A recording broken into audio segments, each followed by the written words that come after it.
All right, I'm going to activate the recording now.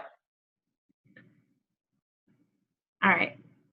So as we get started, I'm going to go ahead and just start by sharing my screen.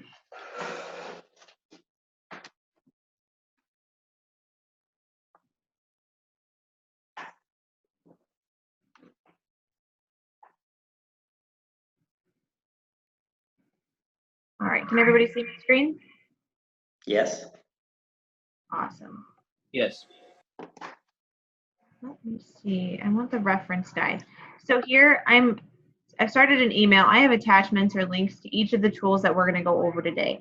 So they're all going to be sent to you individually. So whether that be the referral form, the screening tool, the reference guide, or links to your agency's individual folder, where then you can find the different tools that you'll use that are specific to your clients. So all of these will be sent your way here shortly. But what you will see is this reference guide, which kind of just goes over the project as a whole. It's looking at our mission, what our goal is, our age range. So this year we were able to drop it down to 12. So now we're able to reach individuals from the age range of 12 to 24, which is pretty great. I know there was a pretty big need for that for those younger individuals. So it's exciting that we were able to drop it down this year. Basically, we're looking at the 5 counties that we're working with, St. Clair, Saline, Marion, Jefferson, Jackson, Franklin counties, and just providing them with educational and trauma-informed services. So what this looks like is the referral process. You're going to screen an individual, which will be in your contract for how many individuals you need to screen. You'll screen them, and you'll also be conducting an ACEs scoring tool as well, which you'll see. Let's see, there it is. Here, can you guys see that switch? Yeah. Okay. So, and then as long as they score a 4 or more, or you feel like there is, medical necessity or need for them to be served, then you'll go ahead and send over the ACEs screening tool and the referral form that you'll fill out to our fax number below, which is all right here. It's all on each of the referral forms. And then I will go ahead and review the referral, create a tool for that individual, and kick it back out to you to where then you can start providing services to them. Matt, is there anything you want to add on that process, or was that pretty clear?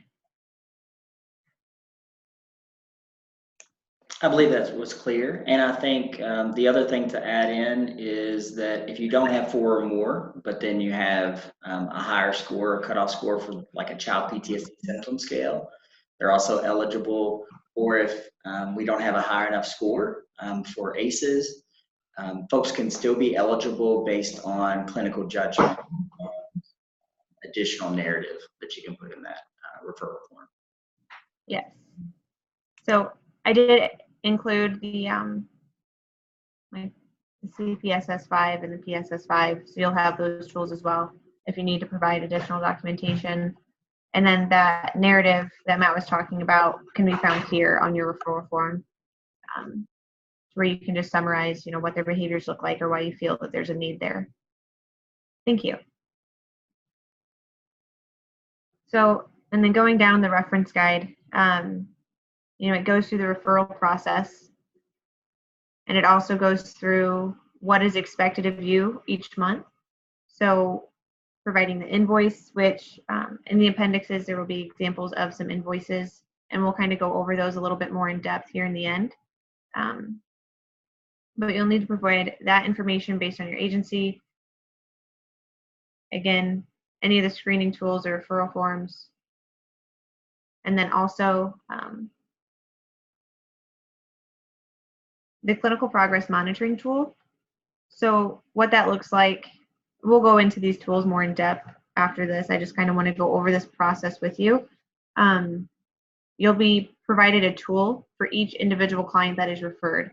So you'll be collecting data on that individual as to what services are being provided and if there's any progress that's been monitored throughout their time in treatment.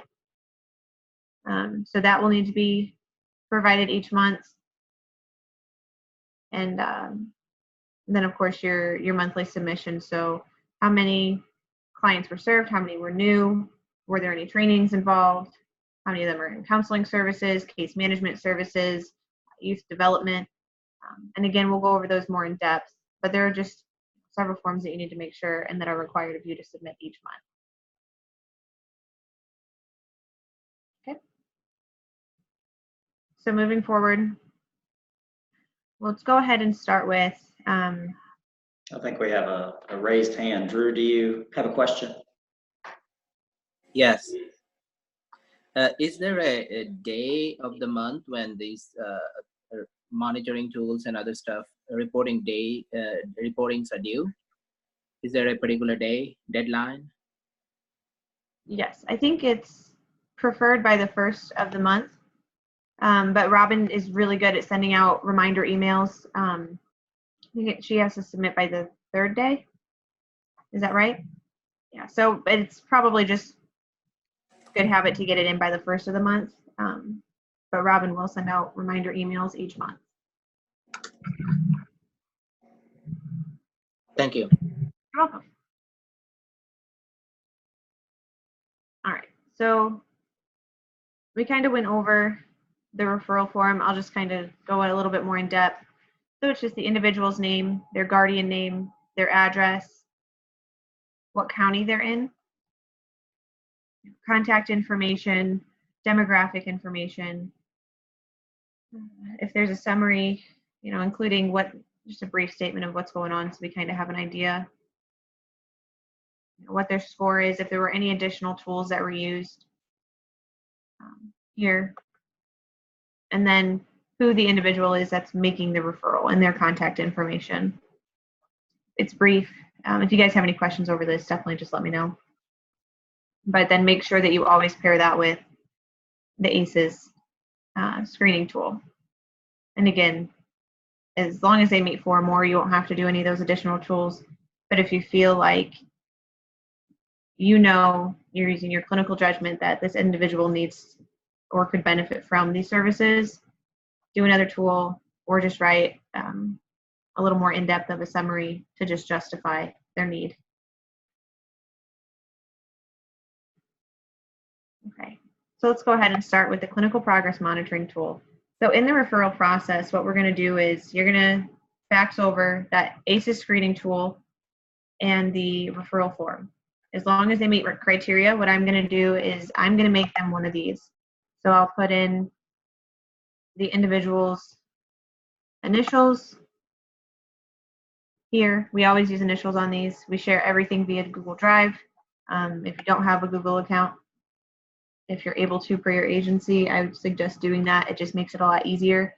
And then also, if you guys have any questions, we're able to get on in live time, kind of go through these with you. And that way, things don't get lost in emails, all found in one place. So it's super efficient. But what this is going to look like is this is going to be kind of like the individual's treatment plan. Okay, what services are being provided?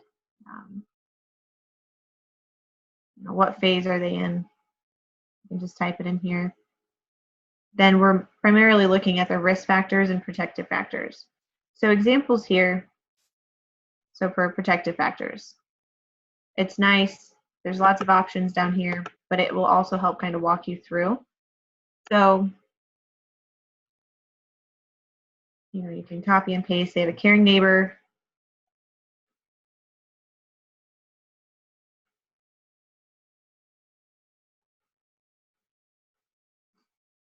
And they're all right here in these drop-down boxes. If you do not see the drop-down boxes, please let me know, and I'll make sure that all of your forms are updated. But you should always have these drop-down boxes for easy access. So if that's your protective factor, how often are you measuring it? Most of the time we meet our clients on a weekly basis, but it's wherever you guys are at. With caring neighbors, did you want to add something? Yeah, I think Dr. Drew raised his hand if you have a question. Sorry. You're good. Yes? is it possible for you without any link to send a template, a blank template of this, so for training purposes, so that I can train my team on, where they can put something for practice which will not go in the link with client's data? Absolutely. So in each of your agency's folders that I sent out, I can go ahead and just add a template in there to where then you can just use that, and it's not specified to one client if you would like. Thank you. Yeah, absolutely. I think that's a great idea. So, all right. So yeah, as we were here,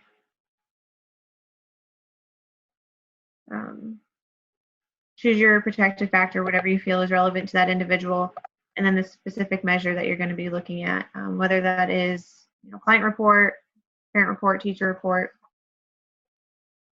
self-report. And then the same thing with the risk factors. So if they're experiencing early aggressive behavior, you're monitoring that on a weekly basis. And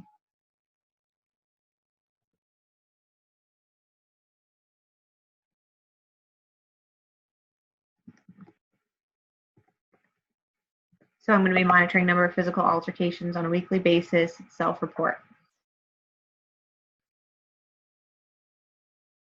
I'm just going to fill all of these out just so we can kind of see as we move forward and we start entering in some data. So peer interaction skills.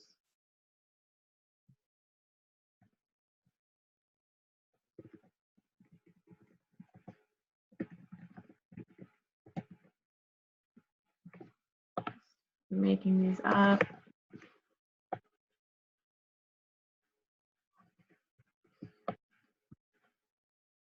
Okay, so on today's date, you would just enter it in whenever you met with the client. Say they had 4 over the past week here. They had 5 over the past week here. Enter your date for the protective factors, whatever this may be.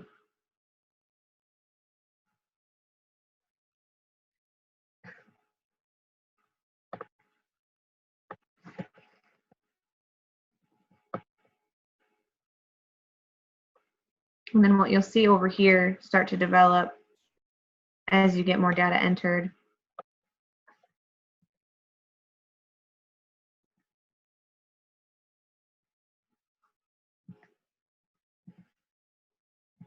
See that decrease.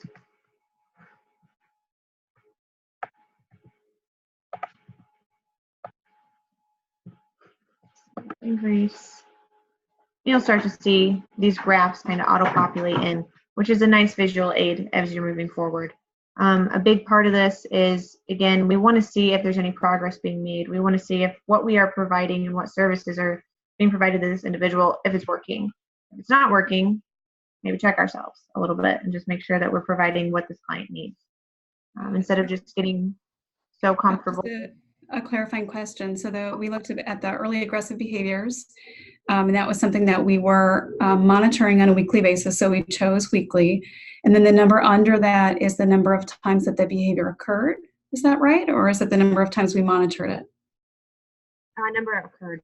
Number of occurred. Okay.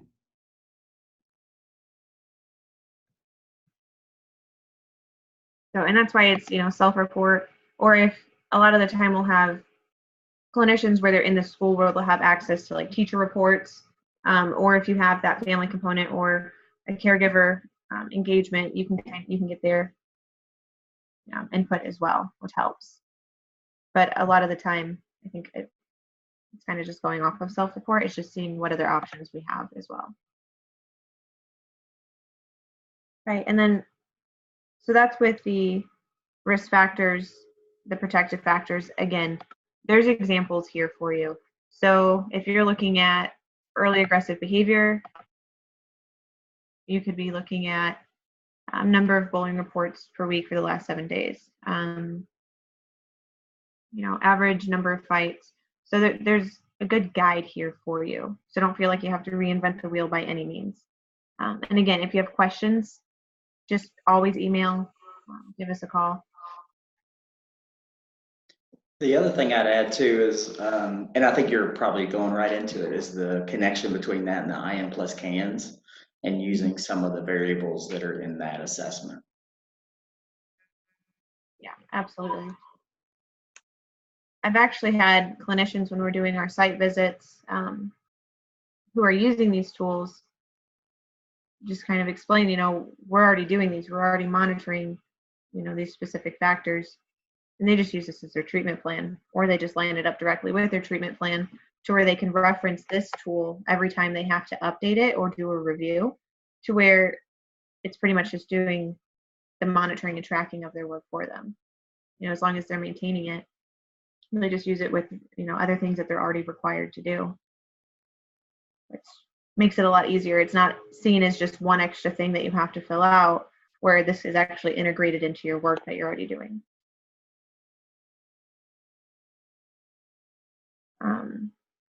And that kind of pulls us over here. So there's different tools that we can use. So the CPSS5 is a good one. You can keep that score. You can look at that on a monthly basis, quarterly basis, whatever it may be. You can use your IMCAMs here as well. If you're already using an assessment tool, again, don't make it hard on yourself. Just include that data. The Columbia, Ohio scales, a lot of places use those. So it's whatever you're doing, just document it, and that way it makes it easier for you to track and monitor that progress. But those will all go here. And again, evidence-based practice, specific measures, type of therapy, and then different skills that you can use here. So there's lots of good examples that you can pull from. It looks like there's a couple questions.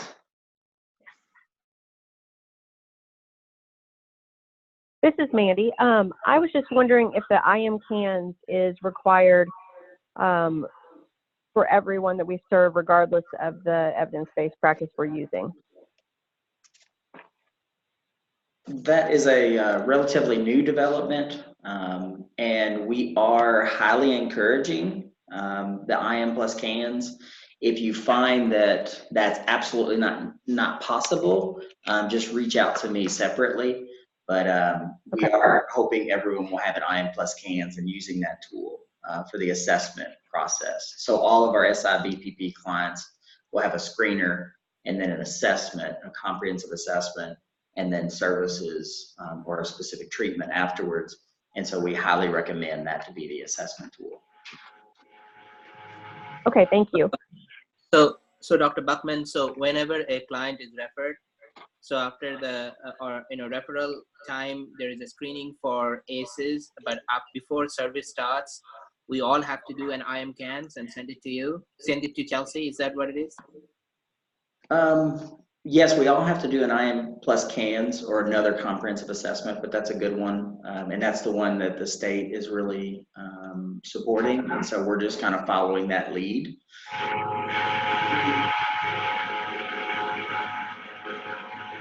Thank you. Yeah, no problem. I'm sorry, I heard some feedback here.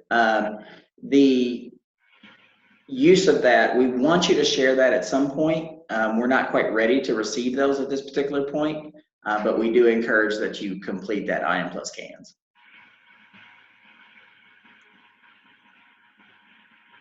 Thank you.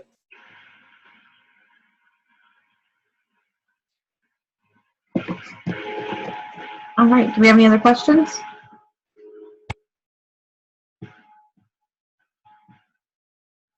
Okay. So before we move on from this tool, is everyone kind of feeling okay with this? Do they feel like if you were to receive one, you would know where to start? All right, and again, it's a whole different ballgame when you're reviewing it, going over it verbally, and then when you actually get it. So when you start sending referrals, receiving these tools, please just email me, Robin, whoever, and we can get on real time on the Google Drive and we can go through these with you. That is never a problem. So we're going to go ahead and jump into the annual data collection tool. So Sparrow, you might be familiar with a variation of this from last year, but we've made some modifications to help compile a lot of the information and the data into one sheet to where we didn't have to send them for each individual month. So what this is going to look like here is,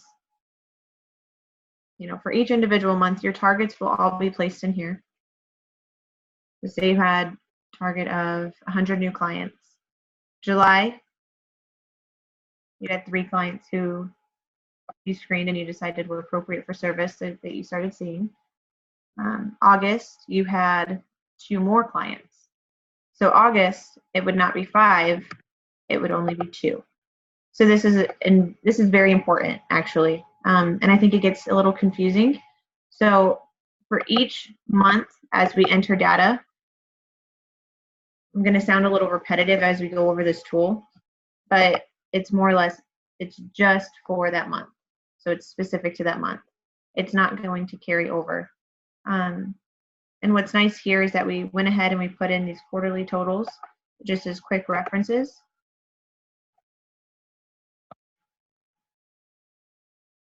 So that way you guys can always double check where you're at as well. And then the number of ongoing clients. So in July, beginning of the fiscal year, we carried over, say, 10 clients from the previous fiscal year. They're not going to count as new clients. They're going to be counted as number of ongoing clients. You're still providing services to those individuals, but they're not going to be counted as new clients. We want to make sure that the new clients, again, is specific to each individual month, because this is going to reflect your target based on your contract. So we're going to need to make sure that you've served X amount of clients throughout the fiscal year, not continuing to add them up each month to where it gets a little confusing. So then moving down, just references, how many clinicians do you have serving this project, case managers, any trainings that you've engaged in or your staff have engaged in. And what this is going to look like is if you had 2 staff members trained here, that's really great, but we don't know what that means. So in order to help that data have meaning behind it, there's going to be these narrative boxes. So you can say on, 7/19 of 19, you had 2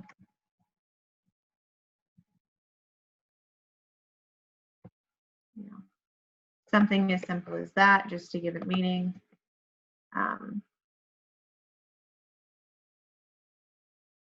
And whatever that may be. They don't have to be long, they don't have to be extensive, just brief statements, again, just so that it makes sense and we understand that it is relevant to this project. Public awareness activities. If your contract requires you to have X amount of public awareness activities, you can just do that here. So you maybe engaged in 2 here. How many people were reached throughout these activities? This can get a little tricky if you're like tabling event, how many people you've reached. Robin actually had a super good idea about using like raffle tickets. So you start off tabling the event, pull off 1 ticket, stick it in your pocket, and every individual you talk to, you either give them a ticket or you just rip off a ticket. So then by the end of the day, you can kind of figure out how many people that you've reached with that information. And that might just look like, providing material about the project and those types of services whenever you're at one of those events. Number screened or assessed. This is also important to collect. It reflects your contract. So just based on your targets.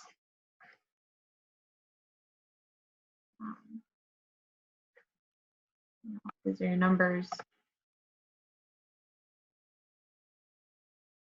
Say, let's see what we had here. 3.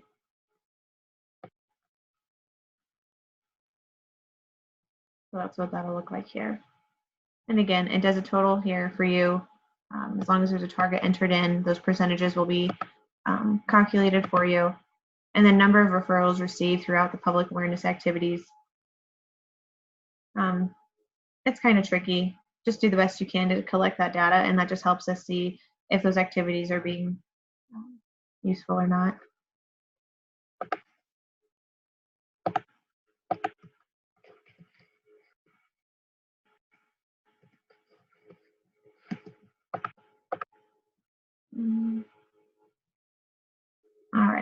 Public awareness activities, same thing, brief statement, you know.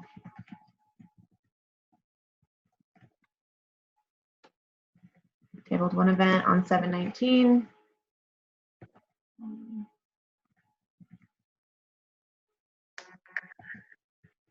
With the JJC. And then the second one can be included as well. It looks like we have a hand raised, Dr. Drew. So when we say number of assessment conducted, it is the number of tools that we are using to assess, or number of clients we have assessed?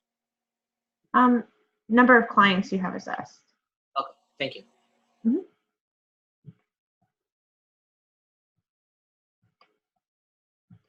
Yes. And then the general narrative, this is just, again, a brief box kind of letting you know, or if you have any information that would be relevant to us in the data that's being collected. You know, for example, during the summer months, we typically see a pretty big decline in client engagement. So you can write here, you know,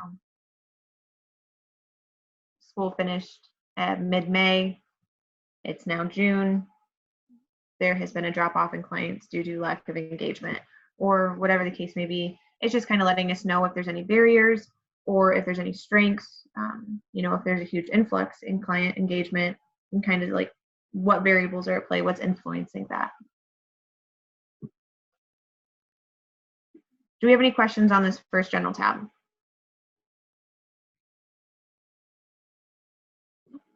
Okay, great.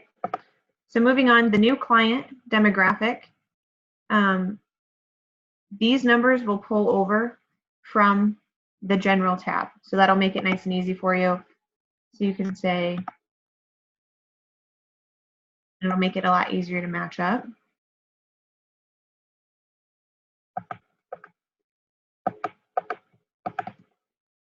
And that way it prevents you from having to flip back and forth between tabs. You'll also see these red tabs here as you go, just to kind of double check yourself. They will need to match as well. And that just helps you stay on track to make sure that all the right information is being collected. So you'll just enter in their demographic information and then their age.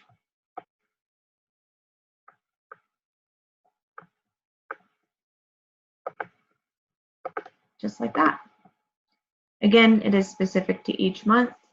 It is not rolled over. Do we have any questions on this page? It's pretty straightforward. But if you ever do feel, because there's a lot of tabs, just let me know. So this is where it starts to get a little more tricky. Counseling and therapy.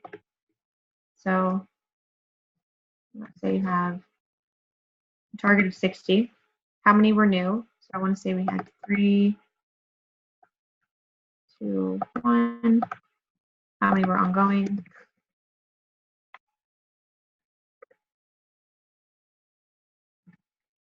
And this number is going to fluctuate based on, you know, if you had any individuals who were discharged or not. How many were engaged in TFCBT? So your target's 20. I'm just making these numbers up. Your contract could look completely different. Say all 3 of them.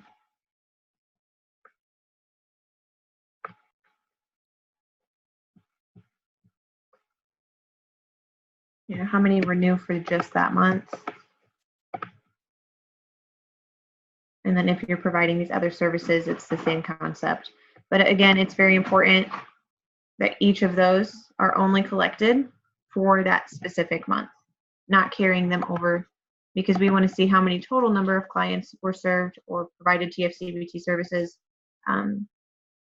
Whereas if you did 3, 5, 6, by adding them up each month because they're continuing to roll over, that is going to skew this number here. So it's very important only to include them for how many were new to that service that month. Now, these you'll see on each of the next tabs that we're going to go over. And this is where the clinical progress monitoring tool really comes in handy. We're looking to see if there was an increase in protective factors and a decrease in risk factors. And again, what this tells us is what we're doing working. Do we need to change our approach? And it also just kind of helps us, we feel that our client is showing progress, but we can actually show and provide proof that our client is showing progress. And there's no really specific amount of progress that has to be shown in order for us to collect this data. It's more or less just once we have enough proof or enough consistency in the data, and we use our clinical judgment and we feel and can see that the individual is showing progress, we can collect this data here. And what that might look like is on the clinical progress monitoring tool, if they're down to a 2,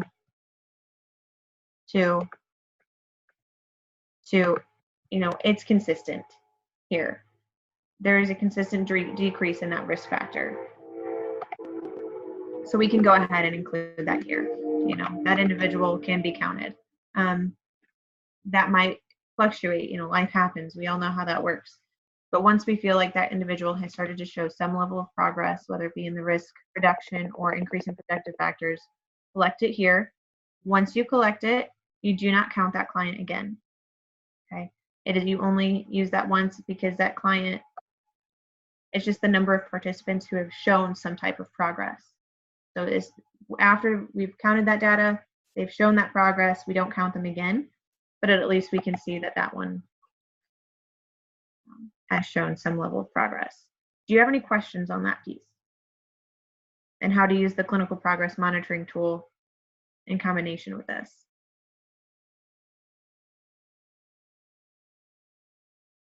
Okay. All right.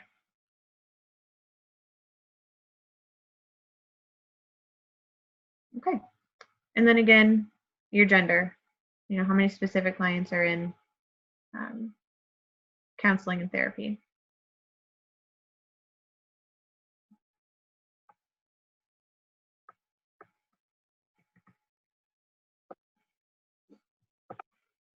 So case management. On the back page, will you show us the reference number? How does that relate to male and female? I'm sorry, on the infograph? Yeah, so what does this reference number mean in the self-identified gender? Will you tell us about that? Yes. So the reference numbers are going to pull up from how many clients you're having served total.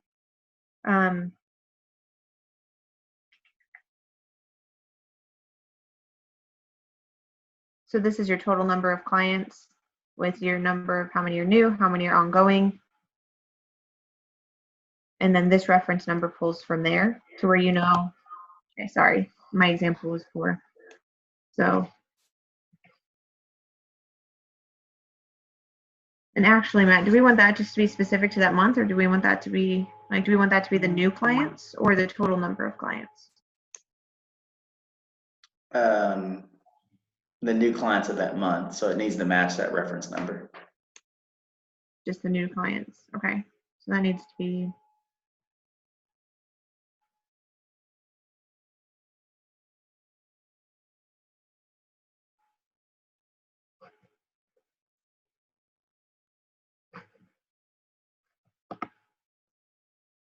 so I actually need to go in and change that formula then. You see what I'm saying? Or that it looks at just the number of new clients? I think yeah, we can look at that later, but I'd say the reference number needs to match. The total number of males and females needs to match the reference number. That's the point I want you to make.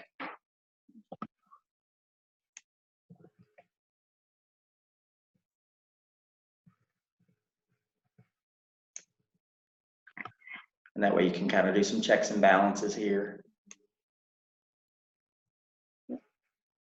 So again, it's the same thing from the new client demographic. Just make sure your numbers match. So my apologies. Thank you. All right, so case management, similar setup. The reference box is going to pull in your total number of clients per that month. How many were new?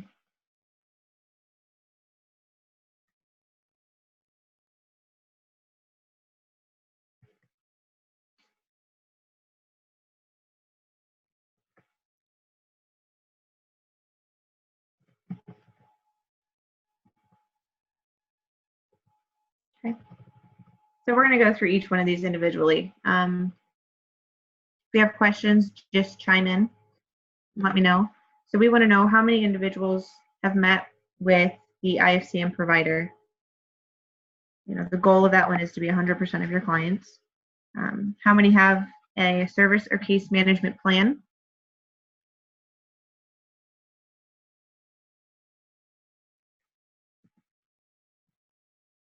Okay. How many have participants with minimum number of 24 contacts achieved? What's your average caseload per case manager? How many were offered a service referral?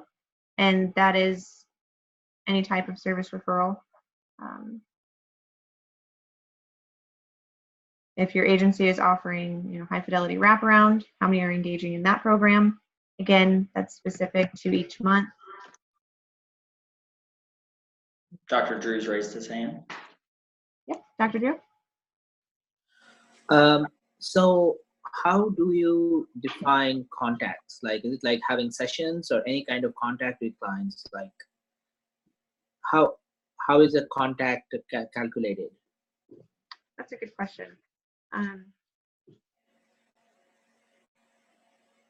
Dr. Buchan? Yeah, you're good. I would count phone contacts, other types of contacts as well. So it doesn't have to just be face-to-face contacts to be able to count that. So any type of contact with the client can be counted. Okay. Mhm. Thank you. You're very welcome. And then Chelsea, will you go ahead and just fill in some of that data too for each of those line items, just as samples? Like number of active participants with minimum number of 24 contacts achieved, which is most likely going to be 0, 0, 0 here. But then average caseload as well. You just fill in examples for them.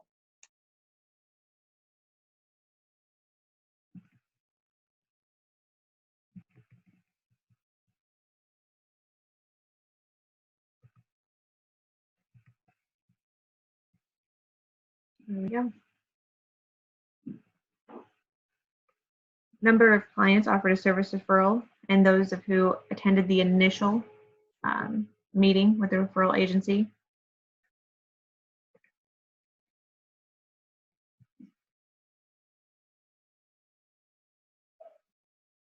Number of clients offered a referral and number of participants with 3 or more meetings in at least one of the referred services. So you can say 1.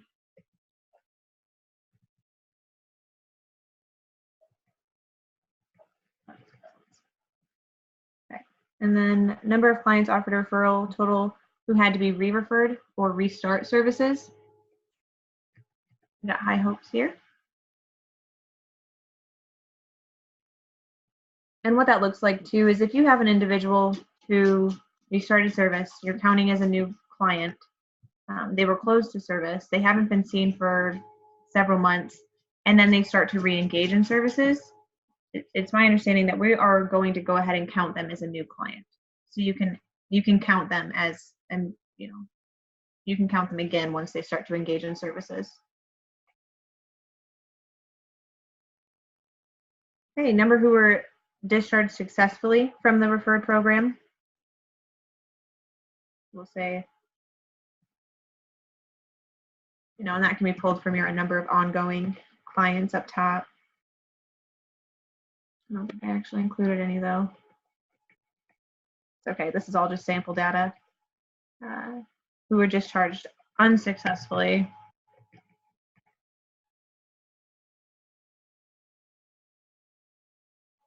And then of those receiving case management services, number of clients that received their 3rd session with the IFCM provider.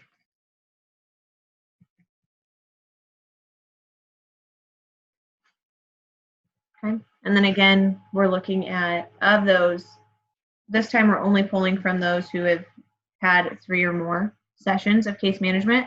But then again, we're looking at the risk reduction and increase in protective factors. So those clinical progress monitoring tools really do come in handy for these. So just monitor those as well as you can.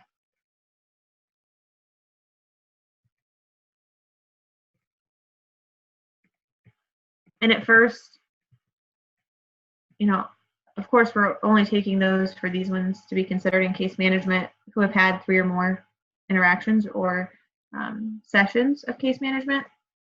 But also, it's going to take time for people to start showing any type of progress. So don't feel like you have to say, oh, I had 3 new clients this month, so I better see 3 individuals who showed some type of progress. That's not what we're looking at. We just want to make sure that over time, we're able to kind of do some checks and balances and make sure that what we're doing is working. So don't feel pressured that you have to, you know, include those clients in these beginning months here at all. There's a narrative here for case management. Again, this is just looking at if there's any information, strengths, potential barriers that may be present, anything that you feel would be relevant to us that you want us to know that would make the data more meaningful. You can include it here. It does pull down. And then again, for the male and female,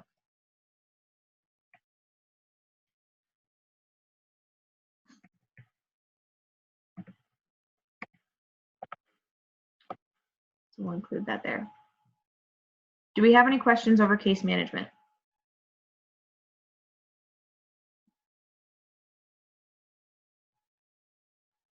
Okay. Just let us know. This one tends to be a little bit more tricky for most people just because it's a lot of information to gather. So just let us know if you're having any questions. Youth development, same thing.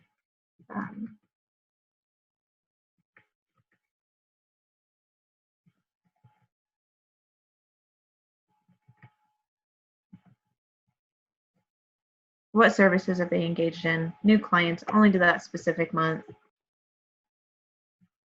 How many were in bot bins? There's 3 that month. There was 2 the next month. There was 1 the next month. They are only included for each of their specific months. It's not being rolled over. And then whatever your agency is providing, these will be specified to your agency, so you'll only see them if it's relevant to you. And Dr. Drew had a question. Yes? So the age range for the client here is 12 to 24, you said. So are you considering all of them youth? Yes. Oh, thank you. That's a good question. All right. And then again, so this is just specific to what services are you guys providing? And then we're looking at the risk reduction and protective factors here. Again, obviously, that's pretty important. We want to see if there's any progress. So we're going to include those in each of the different modalities there. And then the treatment.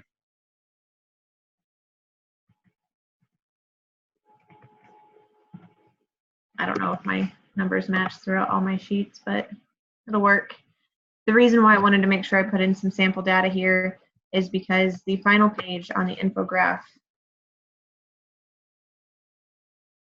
we've developed this to kind of provide you with, again, a quick reference for yourself, for your agency. You can kind of keep track of where you're at.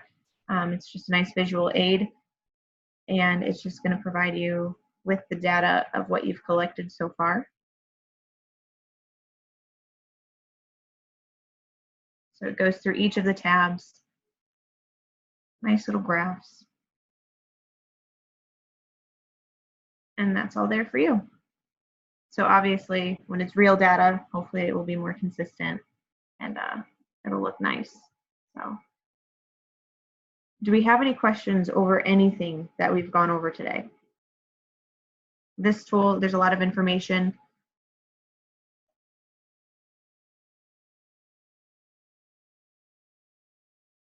Okay, so whatever works for your agency, you know, obviously do that.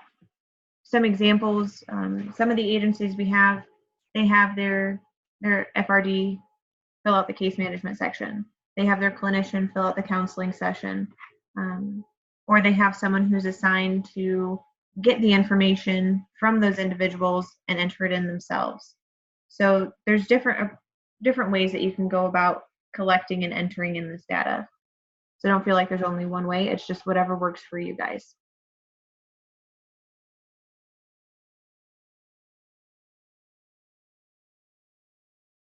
All right.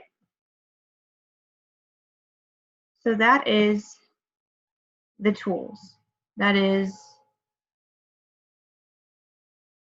the data collection part. The last piece I have for you are the invoices. I have this come up.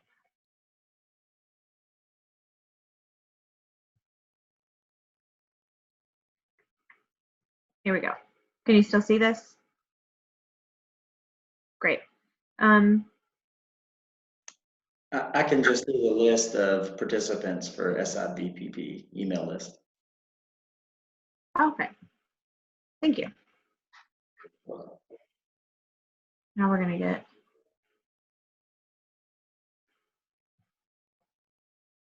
going to be a professional of this by the end of this. Can you see a sample invoice now? Yes, ma'am. Excellent. Thank you. So here is a sample invoice and what this might look like. Again, however you need to do it for your agency and that information. So you're looking at the details, what position they hold, adding up your totals. And this is something that's very important for you, obviously, to get submitted to Robin each month, because this is how you're going to get paid. Do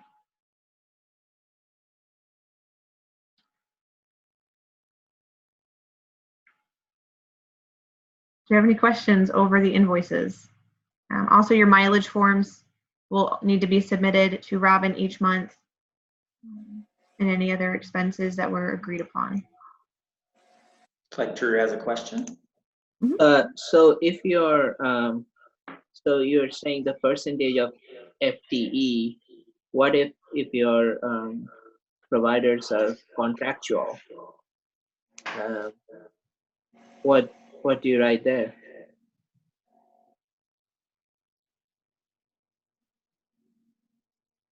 Dr. Beckman? Okay.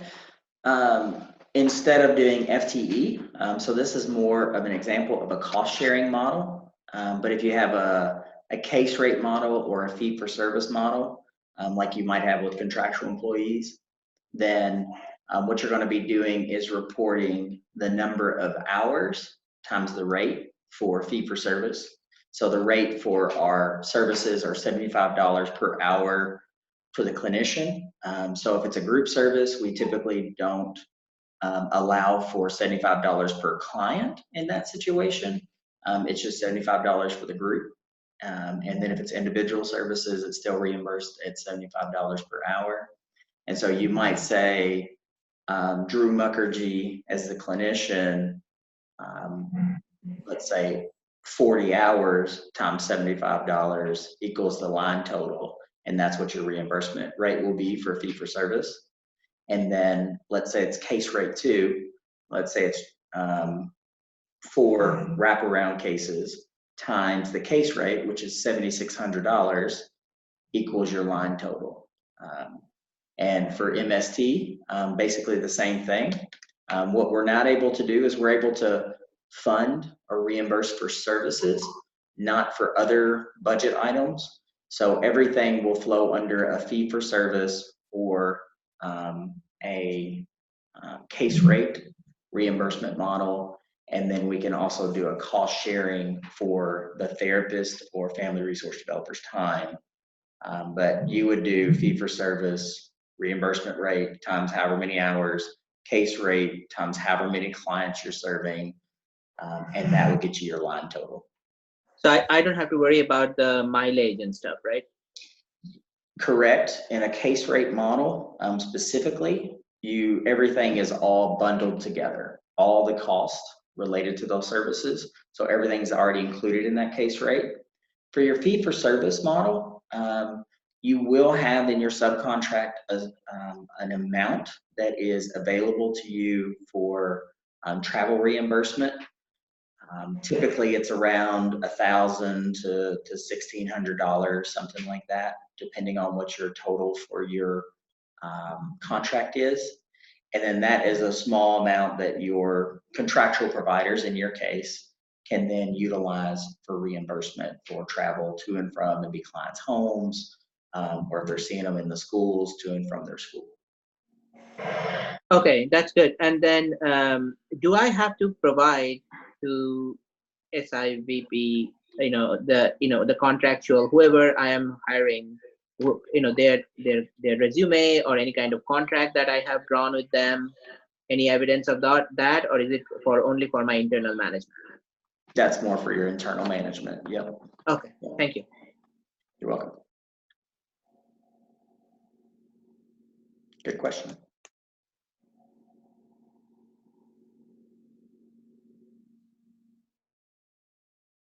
All right. Jill or Mandy, do either of you have any questions?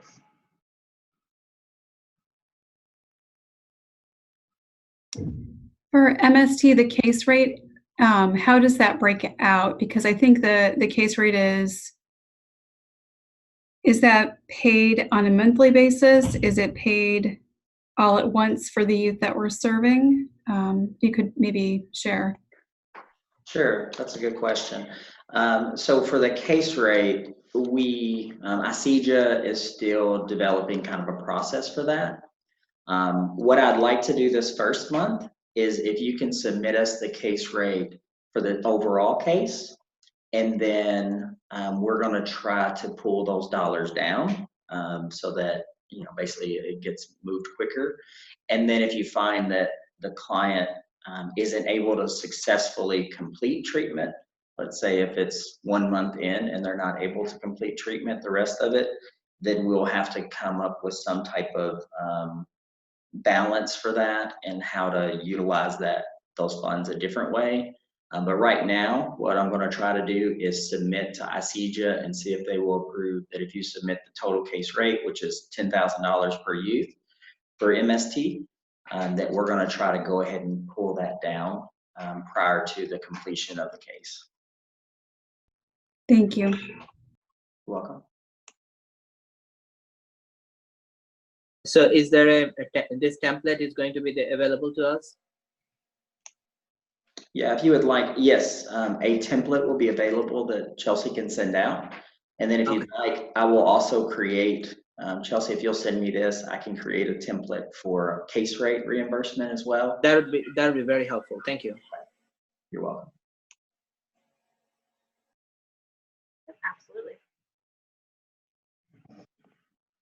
And then with those, I will go ahead and send out the different assessment tools for examples, as well as each of the forms that we've gone over today.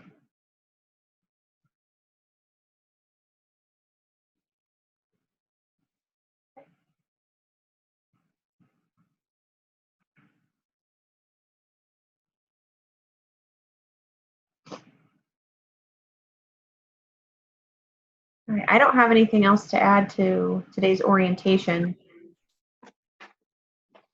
Are there any other questions, or Matt, is there anything that you would like to add? We'll open up for some questions real quick. Sure.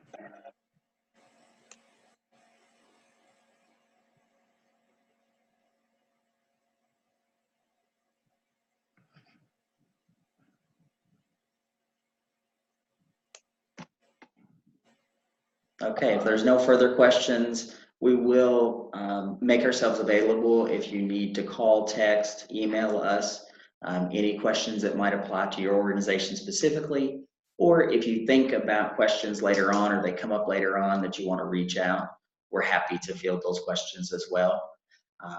Lastly, what I want to say is that we're very excited to be partnering together. We feel like the Southern Illinois Violence Prevention Project serves a great need to serve victims of adversity or multiple types of adversities and trauma, and to be able to help change the trajectory of their lives and make sure that they go down a path of healing and protection and resiliency. And you guys are all part of that. And we just appreciate the work that you're doing for the most vulnerable in our communities, and that you're willing to partner with us. So thank you all. Thank you. Look forward to working with you. Are you going to send us the recording of this this session? Okay. And I have one thing, like the data collection tool, we have two different for case and individual, right? We have to send it. For the data collection tool? Yeah, the one that we just went over. Is it like one tool for case wraparounds and? So the clinical progress monitoring tool that's going to have each of the client's initials at the top, is that the one you're referring to? No, I'm referring to the next one, the one that had many tabs on. Yeah, that's an overall. That's an overall. Mm-hmm. Yes. All right. Okay, thank you. Not a problem. All right, thank you all very much, and feel free to reach out if something comes up. Have a good rest of your day. Thank you.